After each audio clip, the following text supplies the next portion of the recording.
हाँ जी दोस्तों, तो कैसे हैं आप लोग। सो गाइज आपके लिए गाइज सीबीएसई ने गाइज ऑफिशियली संस्कृत की गाइज आपका कल पेपर है गाइज 7 मई को। तो गाइज उसके लिए गाइज आपके लिए ऑफिशियली मार्किंग स्कीम भेज चुके हैं। और अगर आप हमारे चैनल को सब्सक्राइब नहीं किया सब्सक्राइब कर लीजिएगा, क्योंकि गाइज अगर आप एक सब्सक्राइब कर देते तो गाइज हमारा मोटिवेशन लेवल बहुत अप हो जाता है। तो गाइज ये है गाइज आपकी संस्कृत की यदि आपकी जो आंसर की है वो जो आपकी मार्किंग स्कीम होती है वो। और ये आपकी सेकेंड टर्म के लिए है। और जो इसकी मेन चीज़ है वो है संस्कृत कोड भवन 2021। तो ये है। तो मैं जल्दी से आपको इस वीडियो में सारे पूरी की पूरी आंसर की एक्सप्लेन कर देता हूँ। अगर पहले आपको सब्सक्राइब कर दीजिए होगा, सारा मटेरियल चैनल पर पड़ा हुआ है। आप कमेंट करिए, मैं सब कुछ आपको प्रोवाइड कर दूँगा। चलो गाइस वीडियो शुरू करते हैं। तो देखो गाइस आपका 40 नंबर का देखो जो पेपर है। सबसे फर्स्ट ऑफ ऑल बात आपका 40 नंबर का पेपर है। तो उसमें से कुछ देखो, ये पूरी देखो मार्किंग्स की ये देखो, इसके हिसाब से मैं पूरा आपको बताऊंगा। ये आपको स्कूलों ने प्रोवाइड कर रही है। तो इसके हिसाब से अगर आपको देखो इसमें से केवल 2 ही प्रश्न करने तो आपको 2 नंबर मिलेंगे। अगर आपका 1 नंबर का ये होगा, 1 नंबर का ये होगा, और ये होगा आपका ऑप्शनल में। आप ये भी कर सकते हो, ये भी कर सकते हो, ऑप्शनल में रखना पड़ेगा आपको। तुम्हारा सेकंड क्वेश्चन यहीं पे आ जाता है। ये क्या होता है, पूर्ण वाक्य मतलब आपको पूरे वाक्य में आंसर देना है। तो आपको केवल 2 ही करने हैं। और एक जो क्वेश्चन है वो 2 नंबर का है, और एक क्वेश्चन 2 नंबर का है। समझ गए। इसमें आपको आधा नहीं करना है। आपका जो पैसेज दिया रहेगा उसके अंदर आपका फुल आंसर रहेगा, और ये आपका 4 नंबर बना देता है। और यहाँ पे आता है हमारा ई पार्ट आता है हमारा, जो हमारे पता है टीचर्स पे डिपेंड रहता है कि हम क्या नाम रखें। वो बुद्धिमान वर्ष है, चतुर वर्ष है, हयथा राजा हतथा प्रजा हथवा योगा राजा। तो ये बात रहती है। ये हमारा ये रहता है हमारा ऑप्शनल, कि ये जो हमने पूरा पैराग्राफ पढ़ा है, ये है ये वो है पैराग्राफ। मुझे उसका शीर्षक देना है, मतलब उसका एक मतलब टॉपिक देना है। तो मतलब अब जैसे चैप्टर पढ़ते हो नाम, तो उसका एक नेम देना है, समझ रहे हो, नेम।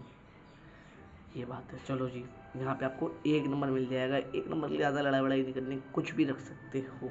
और देखो यहाँ पे भी छात्र से वो तो उसके वो जो निर्णय लेगा ना उसके निर्णय पे। वरना अगर आपको हाफ नंबर तो मिलने ही मिलने हैं इसके। चलो अब हम आ जाते हैं इसके ई पार्ट पे। इसमें से केवल 3 प्रश्न करने हैं, और आपका हर का 1 नंबर का ये तीनों क्वेश्चन है। और हाँ, अगर कोई चारों प्रश्न कर देता है तो कोई सीन नहीं होगा। आपके सारे चेक करे जाएंगे, और जो आपके पहले के 3 होंगे वही को करा जाएगा चेक, चाहे आपका चौथा ठीक हो या नहीं। चलो जी, अब हम बात आते हैं सेकंड क्वेश्चन पे। यहाँ पे सेकंड क्वेश्चन बात आती है, ये हमारा रहता है ये रहा 5 नंबर का। और ये सबसे मेन है। देखो ये देखो यहाँ पे दे रखे हैं 10 गैप्स। क्या दे रखे हैं? 10 गैप्स। 1 2 3 3 4 5 6 7 8 9 10। चलो 10 दे रखे हैं। और बहुत सारे बच्चों के मन में सवाल होगा, ये 5 नंबर का क्वेश्चन है, ये कितने नंबर का क्वेश्चन है? 5 नंबर का क्वेश्चन है। तो हमें 10 लिखने हैं, तो हमें नंबर कैसे मिलेंगे? अगर मान के चल लो, अगर आपका ये और ये ठीक रहता है तो आपको मिलेगा 1 नंबर। वरना अगर आपका एक अगर ठीक रहता है तो आपको मिलेगा 1.2 मार्क। समझ गए? हाफ नंबर यहाँ पे भी आपको कर रखा है, ये मिलेगा आपको नंबर। और अगर आपने 10 के 10 कर लिए सही तो आपको 5 नंबर देने से कोई भी नहीं रोक सकते। देखो संस्कृत स्कोरिंग चैप्टर है, आप अच्छे से नंबर ला के कर सकते हो। और अगर तक आप चैनल को सब्सक्राइब नहीं किया सब्सक्राइब करके बेल आइकन को दबा दो। और all the best for your exam. Okay guys. हाँ चलो अब आते हैं तीसरे प्रश्न पे। ये वही वाला प्रश्न है जिसमें मान के लो आपको एक चित्र दे रखा होता है, और उसमें आपको बताना पड़ता है कि इसके में 5 वाक्य बनाने पड़ते हैं। 5 वाक्य, ये पूरा सेंटेंस में दे रखा है, पर आपको 5 वाक्य बनाने हैं। अगर आपके 5 वाक्यों में से एक वाक्य 2 वाक्य भी ठीक रहते हैं तो आपको 1 नंबर मिल जाएगा। एक नंबर मिल जाएगा एक वाक्य का। और आपको 2 अगर हमने दूसरा वाक्य बनाया तो आपको मिल जाएगा 1 नंबर। अगर आपका जो पहला वाक्य है, अगर आपको पता नहीं है वाक्य कैसे बनाते तो मुझे कमेंट करिए, मैं आपको अच्छे से बता दूंगा और उसके आपको 5 नंबर दिए जाते हैं। हाँ चलो, और इसी में आता है अनुच्छेद लेखन। इस पे भी आपको कुछ मंजूषा दिए रहती है, वो वर्ड्स रहते हैं, हमें उस पर भी कुछ वाक्य बनाने पड़ते हैं, इससे हमारे 5 नंबर सेव हो जाते हैं। सब समझ रहे हो? उससे हमारे 5 नंबर सेव हो जाते हैं। चलो अब रहते हैं अनुवाद, सबसे मेन अनुवाद। पूरे सेकेंड टर्म में इसी का भूखाल खड़ा हुआ है कि अनुवाद। चलो जी, अगर आपको ये देखें 7, ये देखें 7 और आपको कितने बनाने हैं? 5। इसलिए कितने नंबर का है? 5। ये बना दिए, ये बना दिए, ये बना दिए, ये सब बना दिए, ये बना दिए, ये बना दिए, ये बना दिया। कितने हो गए? 3 2 5, तो आपके हो गए 5 नंबर पक्के। चलो जी, अब सबसे मेन आती है गद्यांश पे। देखो गद्यांश की कुछ बात नहीं है, इसमें देखो स्टेप मार्किंग बहुत होती है। अगर आपने कुछ भी नहीं करता तो आपको 1.5 तो मिल ही जाएगा। चलो जी, अब ये देखो कहते हैं एक पदेन उत्तर, मतलब 1 वर्ड आंसर। आपको दे रखा होगा, आपको इसमें दो प्रश्न करने होंगे, ये करिए, ये करिए, और हर प्रश्न का वेटेज होगा 1 मार्क। समझ रहे हो ना? आपको 2 प्रश्न करने हैं, फिर आपके आके 1 मार्क होंगे। ओके गए? और ये आता है इसका आ, और ये कितने नंबर का है? 2। इसे आपने ये और इसमें से 2 ही प्रश्न करने हैं आपको। चलो जी, ये आपका एक ऑप्शनल रहता है, ऑप्शनल मतलब जो आपका और वाला पार्ट रहता है। ओके, और आता है हमारा छठा क्वेश्चन। अब क्या आता है हमारा छठा क्वेश्चन? इसमें कुछ आपको पद्यांश दे रखा होगा, आपको पढ़ के आंसर देना। तो एक करना है, आपको एक पद्यांश तो उस उत्तर में देना है, और आपको सबसे बड़ी बात कहते हैं इसमें से 2 ही प्रश्न करने हैं, तब आपके आगे 1 नंबर मिलेंगे, जैसे मैंने आपको बताया।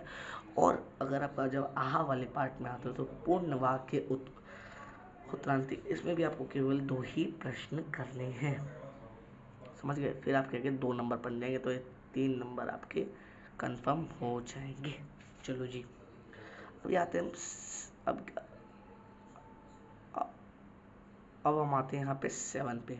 चलो 7 पे आते तो हमारे ये है 3 नंबर का नंबर का। इसमें आपको एक नाटक दे रखा होगा, मतलब नाटक एक थीम दे रखा होगा, उस पर आपको क्वेश्चंस बनाने हैं। तो ये इसमें भी आपको 1 ही नंबर मिलेगा। वही स्टेप मार्किंग का है, और ये आपकी मार्किंग स्कीम स्कूलों को भेजी गई है कि आपको बच्चों लोगों को बता दिया जाए। और इसे कहते हैं पूर्ण वाक्य, 2 ही नंबर में करना है। समझ लो ना? और संस्कृत सबसे स्कोरिंग चैप्टर है, संस्कृत सबसे स्कोरिंग वो है, तो इसको मत छोड़िएगा, और आपको एक सब्सक्राइब कर दीजिएगा, क्योंकि ऐसे ही वीडियोस नहीं ला पाता हूँ यार, बनाने में मेहनत लगता है बहुत। समझ गए? तो वीडियो को लाइक और चैनल को सब्सक्राइब ज़रूर कर दीजिएगा। देखो सबसे बड़ी बात आती है, अब आता है 7वां, हो गया 8वें पे।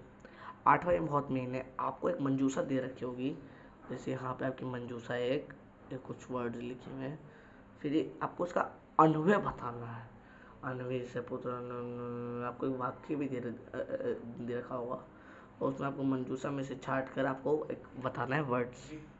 ओके, चलो इसके आपको मिल जाएंगे 2 नंबर, और यहाँ पे आपका कुछ भावार्थ होगा। आपका ये ऑप्शनल रहेगा, अन्वय और भावार्थ। आप दोनों में से कोई एक कर सकते हैं, आपको 2 नंबर का ये भी, 2 नंबर का वो भी है। चलो जी, और अगर आपने, मैं बता दूं, अगर आपने ये ठीक करा तो आपके 1 मार्क बन जाते हैं। अगर आपने ये ठीक करा तो आपने 1 मार्क बन गए। आपने एक ठीक करा तो आपका आधा नंबर तो कंफर्म है। चलो जी, समझ गए ना? आपका जो 1 नंबर है वो कंफर्म है। ये देखो, ये चीज़ है ना, जो ये चीज़ मैं समझा दे रहा हूँ, है ना, ऐसे में करके। और हमारे सबसे बड़ी बात आती है ये वाले क्वेश्चन की, 9 नंबर की। इसमें आपको कथा अनुसार के लगाना है, ये होगा, ये होगा, ये होगा, तो उसके आपको 4 नंबर मिलते हैं। मगर आपके ये हाँ कितने सेंटेंस है? 8 है आपका, ये है आपका 8 सेंटेंस। तो अगर आपने 2 लगा दी तो आपको 1 नंबर मिल जाएगा, और अगर आपने 2 लगा दिए फिर आपको 1 नंबर मिल जाएगा, फिर आपने 2 लगा दिए तो फिर 1 नंबर मिल जाएगा, फिर आपने 2 लगा दिए तो आपको 1 नंबर मिल जाएगा। तो कितने मार्क्स हुए? बोलो 4 मार्क्स। चलो समझ गए। यहीं पे आज का हमने पूरी मार्किंग स्कीम आपसे डिस्कस करी। अगर आपको साइंस की मार्किंग स्कीम चाहिए, एसएसटी की चाहिए, 12th क्लास की चाहिए, या आपको 12th का बच्चा कोई दे उसका भाई पढ़ रहा हो 12th में, किसी की मार्किंग स्कीम चाहिए मुझे बता दीजिएगा, मैं बनाने में ऑलवेज रेडी हूँ। और एक सब्सक्राइब करके जाइएगा क्योंकि सब्सक्राइब आपका बहुत मीन होता है। ओके, तो गाइज आपको मिलते हैं अगली वीडियो में। और अगर आपको इसका पीडीएफ चाहिए तो मुझे कमेंट करके बता देना, मैम आपको डिस्क्रिप्शन में पीडीएफ दे दूंगा। चलो गाइज मिलते हैं अगली वीडियो में। जय हिंद, नमस्कार। और कल फोड़ के आना 7 मई को, समझ गए। ओके।